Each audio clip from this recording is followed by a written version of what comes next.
+1 seat സമരവുമായി ബന്ധപ്പെട്ട് പൊതുവിദ്യാഭ്യാസ വകുപ്പിന്റെ ഓഫീസുകൾ തകർക്കുന്ന പ്രവർത്തനങ്ങളിൽ നിന്ന് MSF പിന്മാറണമെന്ന് വിദ്യാഭ്യാസ മന്ത്രി V Sivankutty. Malappuram higher secondary regional deputy ഡയറക്ടറുടെ ഓഫീസിൽ നടന്ന സംഭവങ്ങളോട് പ്രതികരിക്കുകയായിരുന്നു മന്ത്രി.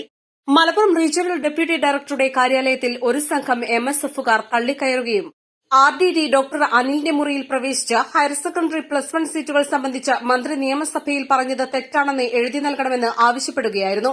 എന്നാൽ തനിക്ക് ഇത് ചെയ്യുവാൻ കഴിയില്ലെന്ന് RDD അറിയിച്ചു. ഇതേ തുടർന്ന് പുറത്തുനിന്ന MSFകാർ RDD ഓഫീസ് പൂട്ടുകയും ഓഫീസ് ആക്രമിക്കുകയും തകർക്കുകയും ചെയ്തു. പ്രാഥമിക കണക്കുകൾ അനുസരിച്ച് ലക്ഷങ്ങളുടെ നാശനഷ്ടം സംഭവിച്ചിട്ടുണ്ടെന്നാണ് കണക്കാക്കുന്നത്.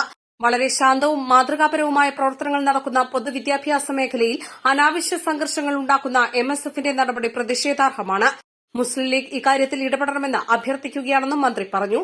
+1 സീറ്റുകളുടെ ലഭ്യത സംബന്ധിച്ച് നിയമസഭയിൽ അടിയന്തര പ്രമേയത്തിന് കണക്കുകൾ നിരത്തി മറുപടി നൽകിയിട്ടുള്ളതാണ്.